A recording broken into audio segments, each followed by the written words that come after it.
Phillips. Lovely give and go. Forced a little bit wide though. Sends it across.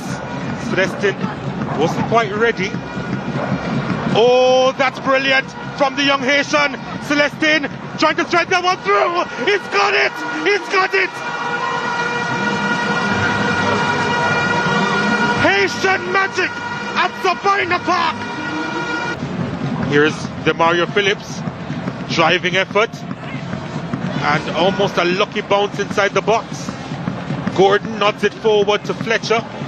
Fletcher with the turn. What a save! It's swept inside! It's Brian Brown! His 13th goal of the season! May have been a lucky one for Montego Bay United! So we're seeing history in front of our eyes. Repeat, whatever you want to call it.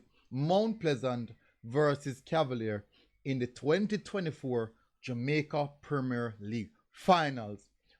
100%. We have seen this already. We have an idea what to expect. But the big question is, who will win the infamous Jamaica Premier League?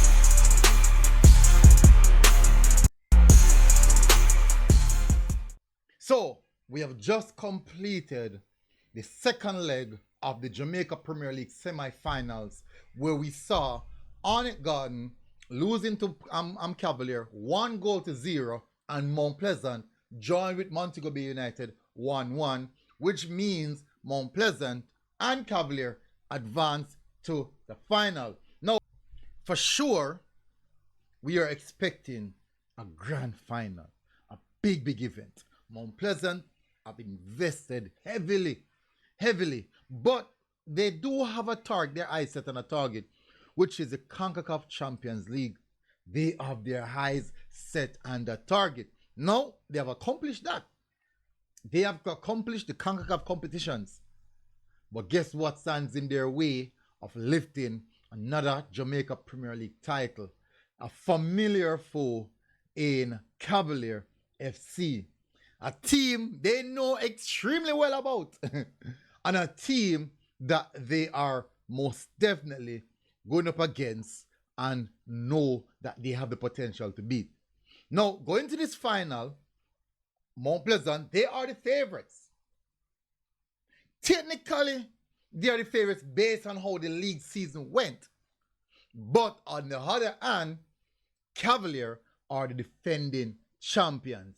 That means something. That means something.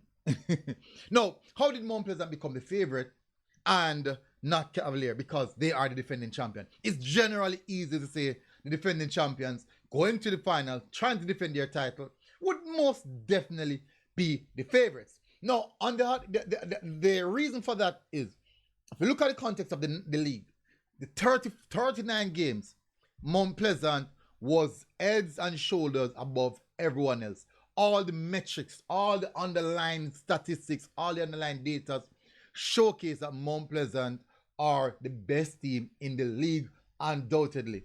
Even throughout the season, the numbers look away. Anyways, what we're going to do, we're going to do the review of the two games. Not do the preview as yet. I might do the preview on Wednesday. I think Thursday night I might do the preview. You might see the preview drop Thursday night. So we're going to jump into the two games and we're going to review the first. We're going to review the Montego Bay versus Mount Pleasant game. Then we're going to jump into the Cavalier versus Arnett Garden game. So before we do that, I would really appreciate it if you hit the like button, hit the subscribe button, because these two games were some fantastic games. You don't know anything already. Let's get straight into the matter, the meat of the matter, which is the review. All right, so as the game started off, Mount Pleasant were the team on top. They dominated possession. They dominated many facets of the game. Early chances coming for Mount Pleasant. Fall at the feet of Ryan Edwards. Shot on goal. Striking the ball quite well. Just going a little bit wide. Most definitely. That's the early sign that Mount Pleasant mean business. But Mount Pleasant do also have in mind, they definitely bear in mind that MoBay United has the quality to hurt them. MoBay United in transition, Upsidales cut back there to Fletcher, and Fletcher with a one-time shot. I do believe that he had time to take the ball. Unfortunately, not Fletcher, my bad, Brian Bone. He did have time to take the ball and get off a better shot there. But he went for it one time, trying to catch the keeper off guard. Didn't come off as good as he wanted. Now Owen Gordon, 1-2. Owen Gordon and Brian Brown cut back, and there with Brian Brown with a shot. And there was a big shout for handball in the penalty box. Unfortunately, that was not given. And it seems like he just brushed off it up on chest. Nevertheless, that is football.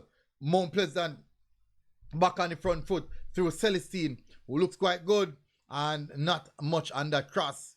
And then a shot from Kimoni Bailey, rolling the path of Ryan Edwards, going for the one time, beat the goalkeeper and the defender on the line. Work from Mackenzie, I think it was Mackenzie on the line to top that one. But Mount Pleasant was not giving up. Devante link up with Ryan Edwards. Campbell goes across the box, and this is the moment of the game.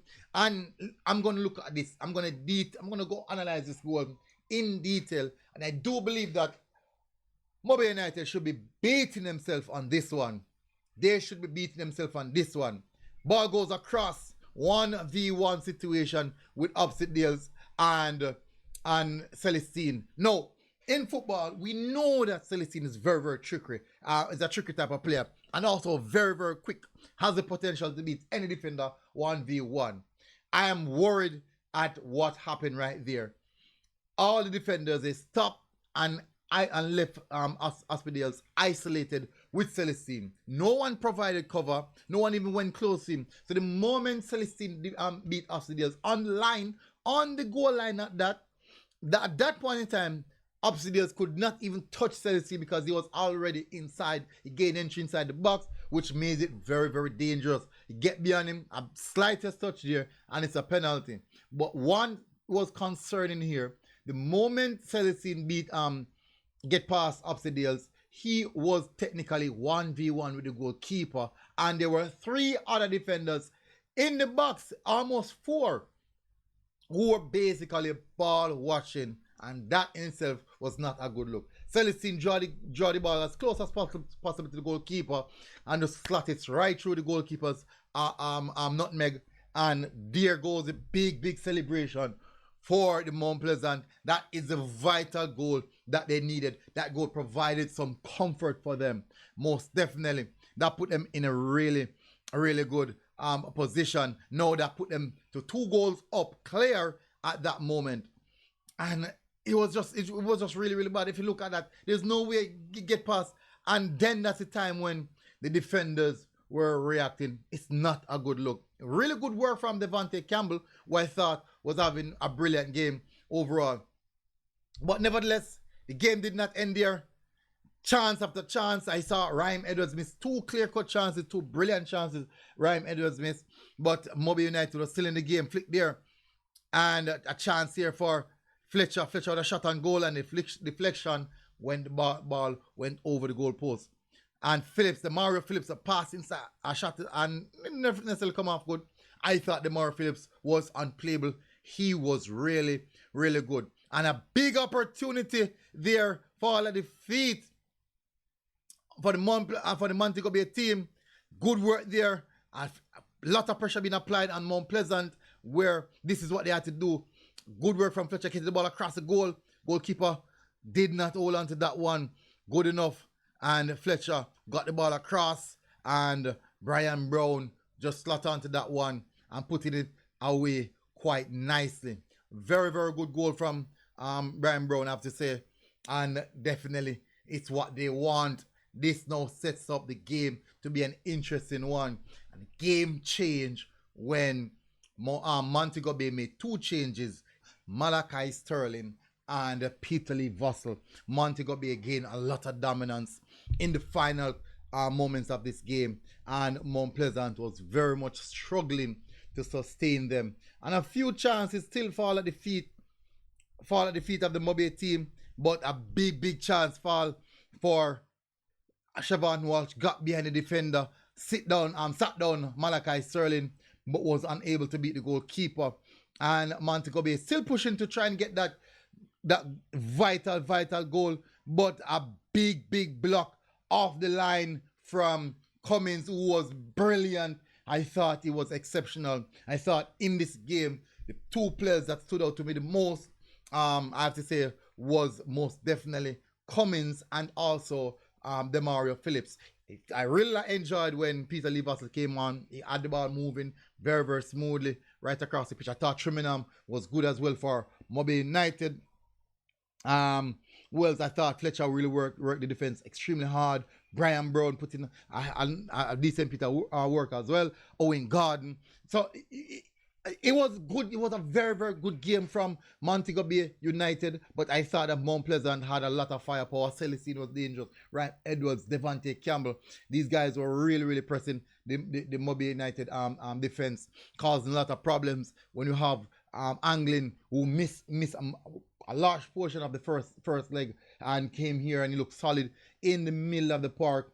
A few sloppy touches here and there, but he was nevertheless quite solid as well. I thought Thomas, the Asian, looked very good in the middle of the park. One of his better game. And Jody Johnson was very silky smooth in the middle of the park. I honestly think that Cummins was most definitely rock solid in this game. But that game ended 1-1. Goal here from Brian Brown, and goal also from Mount Pleasant's number 24, the youngster, Franco Celestine. That was enough for Mount Pleasant to advance. But I do believe, though, the latter stage of that game would have shown some weakness from the Mount Pleasant team. And I think that Cavalier now will be looking at those minutes and saw what went wrong for the Mount Pleasant team, what went right for the MoBay United team, and see how best they can capitalize on that. Yeah, so we're going to move into the Cavalier versus Arnett Garden game. And this game, I have to say, people, this game was not the most technical game. There's not a lot of proper football on display. I thought the Cavalier team was very tired, and you could see in how they play. This game was strictly about efficiency for the Cavalier team. And I also thought that the Arnett team, they got too many chances and did not take it. I thought that Arnett would approach the game a little bit more cautious, draw the game as long as possible until the tired legs start wearing on Cavalier. But the Cavalier team, they were very smart and strategic in how they approach this game, picking their moments at the right time. I thought the refereeing was very good in this game. He allowed a little bit of temperature in the game. He also allowed a level of physicality and said, this is the bar. He won't go below that. He won't go above it. And he wasn't even hissing a lot of card. He was not breaking up the player, stop the player. He allowed the game to flow. And I thought that it was some good refereeing on that side. It was a good game overall where competitiveness is concerned. Not the best where quality is concerned, because I do believe that this was just all about getting over the line. Now, let's get straight into the breakdown of the game. Arnett started off on the front foot. Cavalier was doing a lot of defending this game. Quite nothing really we're not aware about with the Cavalier team. I thought Werner Brown was quite dangerous. Parker Blacks was really good as well. Just as in the first leg, he came back with the same tempo in the second half. Cavalier, when they got their moment, they tend to try and look a bit as dangerous as possible, but sometimes not dangerous enough, I would say. But this game was just all about who will get the first goal.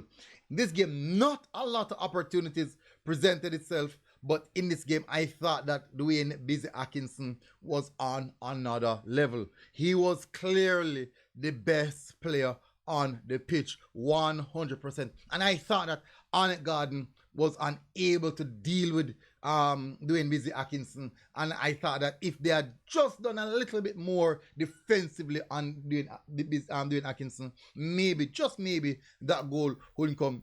Dwayne Atkinson got away from his fullback quite so often, and Arnett Garden had to be doing a lot of last-ditch challenges. But Dwayne was really causing some problems, getting behind the defense, getting off some shots, and the defense seemed to be panicking in moments. But the big moment arrived on the break with Cavaliers go down to the left hand side. Dwayne Atkinson again heavily involved, get past his defender, goes inside for a shot, and the goalkeeper made a save, and it was Calvin on the rebound who found, I think it's 21st goal of the season, quite closing in on and Werner Brown, but it was all busy as he cut across the defender, and it was so difficult for them. Shot and goal from Busy, and Calvin spilled by the goalkeeper, and Calvin run onto that one and made it count, and that was the goal that separated the two teams on the night. As I said, there's not a lot to discuss where quality is concerned in this game, but it was all about efficiency from the Cavalier team, and they came with a game plan of efficiency, and it was so said, so done. In the final moment of the game, Arnett did get an opportunity through a free kick, and Shivani Willis was unable to put it in the back of the net. Lot of tears, and that's how football is. Lot of smiles, lot of tears of joys, lot of tears of sadness, but that's the nature of the game. And overall, I thought that both teams were advanced. They are the two best teams in the league, and there's a reason why both of them are in the final. Now, this is just an indication to the other teams that we must fix up. Whatever we're not doing right, we must get it right, because something must be going on right with these two teams. For the last three seasons, they end up in the final. They are the two best teams, which means that they are doing something right. Either recruitment or coaching, those are the two biggest factors when a team is doing well. And between recruitment and coaching, those are the two biggest factors. Yes, there are many other factors like resting, physio, many different factors, but those are the two most serious factors. Proper coaching and some good recruiting, that will take you over the line. Now, this is going to be an interesting one. Both teams achieved their objective in making it to the CONCACAF competition. That's a huge objective for both teams, and they would have achieved that. So it's now boiled down to who will take home the trophy. I don't hear no one say, I believe both teams want that trophy. And this is a technical, in some sense, there's a little bit of grudge in it. People might deny it, but there is a little bit of grudge in it. And I think this is going to be a very entertaining final. Big up on yourself, people. Smash the like button. Who you guys think will win it? What do you think? Go in the comment section, people. Tell us what you think Arnett could have done a little bit better. What you think MoBay United could have done a little better in that game. For the Cavalier versus Arnett game, players who stand out, I thought Richard King was immense. He was brilliant. I mean, he was exceptional in the park. Leng was quite good as well. Also, Busy was untouchable and playable. I thought Dwayne Allen in the middle of the park and Watson, they were in a workman-like mode. Arnett Garden, Ricardo Thomas was really good, very active down the left hand side. Parker Blacks was good as well. I thought Arnett Garden missed big time the aspect of not playing Jaime Thomas in this game. Maybe Arnett Garden want to go a little bit similar to what Cavalier was doing, but it just didn't necessarily suit them. When they put Jaime Thomas came on, they get back a bit of confidence on the ball, start moving the ball around, and there you see 1 and 2 chances start to create for them. Anyways, tell us what you think in the comment section, people. Big up on yourselves, smash the like button, hit the subscribe button, and I'll see you guys again. Until next time, MG Sports TV. We're out. God bless. Boom. Now I mean outside. You know them what? The girl them outside.